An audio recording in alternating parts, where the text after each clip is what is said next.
안녕하십니까. 최한구 유튜브 방송에 오신 것을 환영합니다. 오늘은 히브리들의 이야기 가운데서 149번째 이야기, 소련의 유대인들 아니면 소련의 유대교, 이런 제목으로 생각을 나누겠습니다. 우리들 교재에서는 여기 있죠. 이 교재에서는 143과가 되겠습니다. 이 결론부터 말씀을 드리면은 소련 사람들의 잔인성, 유대인들을 학대하고 유대인들을 몰살시키는 이와 같은 일들은 다 끝없이 말을 다 할 수가 없는 정도입니다. 사실은 이 소련 사람을 슬라브 민족이라 그러잖아요. 슬라브라는 게 뭡니까? 슬레이브에서 온 거예요. 슬레이브가 뭡니까? 노예란 뜻 아니에요? 유대인들은 정말 천박한 노예들이에요. 노예들의 후손들이에요. 그러니까 일을 잘하고 몸집이 크고요. 뭐 얼마든지 부려먹어도 괜찮을 정도로 잔인한 사람, 포악무도한 사람들이에요. 이 사람들에게는 뭐 그 인정이라든지 뭐 동정이라든지 이런 것은 전혀 없는 그런 사람들. 이 소련에 있는 유대인들, 근데 역사적으로 보면은 유대인들이 소련에 가고 싶어서 간 사람은 없어요. 그리고 스스로 세상 어디를 가더라도 유대 땅을 피해서 갔어요.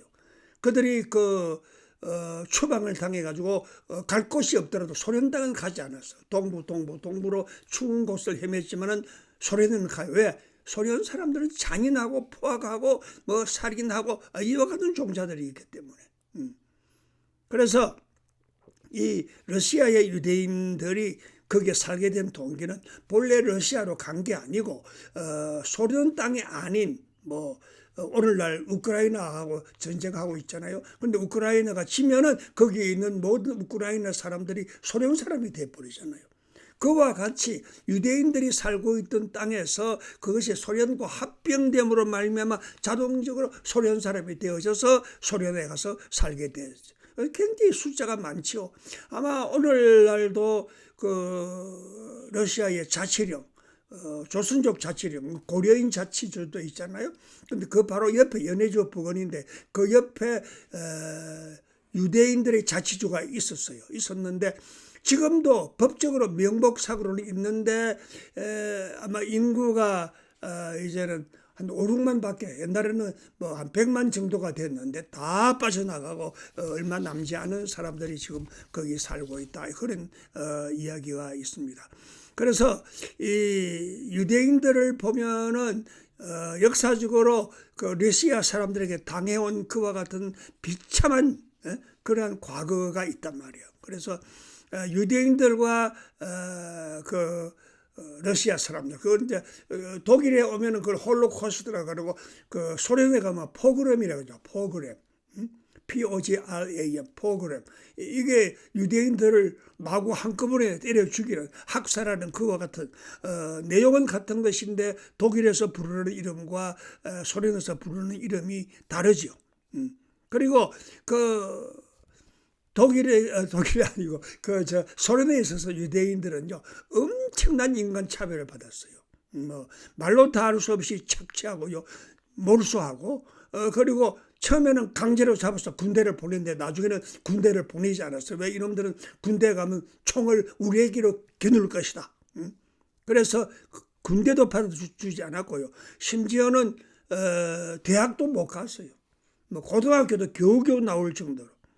그래서 유대인들의, 러시아에 있어서 유대인들의 삶은 지극히 제한된 억압된 생활을 하게 됐어요. 그리고 뭐 농토를 가지는 것도 허락하지 않았어요. 항상 소작이나 남의 땅을 부쳐먹는 그와 같은. 그리고 여행도 자유스럽게 할 수 없는 여행의 부자유를 느꼈다 이 말.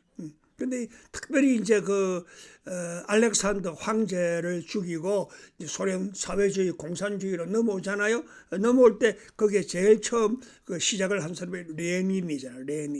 레닌이 이제 국회를 좌우해가지고 사회주의로 갈 것인가 공화제로 갈 것인가 그거를 이제 그 손을 들어 거수를 하는데 볼셰비키 파가 많았어요. 그게 이제 사회주의를 하자. 이제 볼셰비키 반대파가 멘셰비키라고 이제 소수란 뜻이에요. 소수파라는 뜻인데 결국은 멘셰비키는 없어져 버렸어요. 뭐 소련뿐이 아니라 공산주의의 속성을 아시잖아요. 공산주의의 속성은 무조건 죽이는 거예요. 학살하는 거예요. 권력을 잡는 거예요. 재산을 몰수하는 겁니다. 그리고 레닌이 죽으면서 이제 레닌 밑에 두 사람이 있었어요. 스탈린과 트로츠키라고 하는 사람이 사실은 레닌이 트로츠키를 더 좋아했어요. 근데 트로츠키는 이게 유대인입니다. 그래서 어떻게 보면 그 소련의 사회주의, 공산주의의 기초를 놓은 사람이 유대인 트로츠키라고 해요. 그런데 트로츠키는 스탈린만큼 잔인하지 못했어요. 음모도 할 줄 몰랐고. 그래도 아무리 사회주의자가 되었지만은 마음이 착한 구석이 있었단 말입니다. 그래서 스탈린이 레닌을 구워 삶아가지고 이제 죽는 그 순간을 타가지고 모든 권리를 자기가 받으면서 숙청을 해야 되겠는데 그때 트로츠키는 도망을 가버렸어요. 도망을 해서 어디까지냐면 남미로 갔는데 소련에서 이 트로츠키를 잡기 위해서 남미의 비밀 경찰 급파를 해가지고 그 몇 년을 통해서 결국 트로츠키를 잡았어요. 잡아가지고 소련을 끌고 와서 그를 처형을 해버렸다 이겁니다. 그러니까 아주 뭐 공산당이라서 무슨 공산당하고 무슨 약속을 해요? 공산당과의 협상, 공산당과의 약속은 전부 거짓입니다.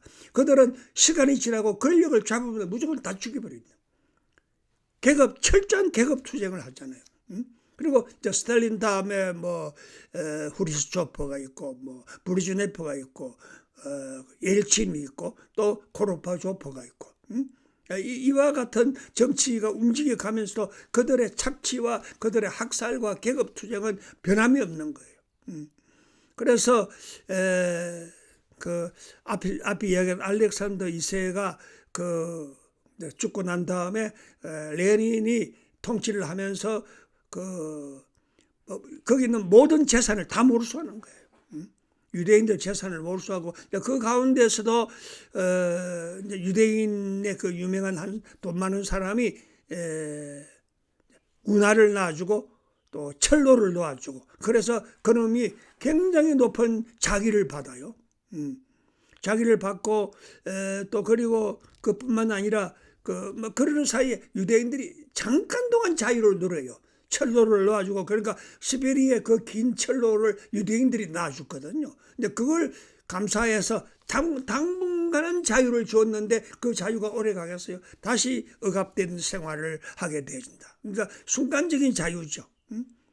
그 외에는 가난과 질병, 혹사한 뭐 노예 생활, 앞에 얘기했던 프로그램, 대량 학살, 뭐 수없는 뭐 10만, 20만을 한꺼번에 죽여. 뭐 짐승 잡듯이 때려 죽이는 거예요. 소련이라고 하는 것은 이와 같은 나라입니다.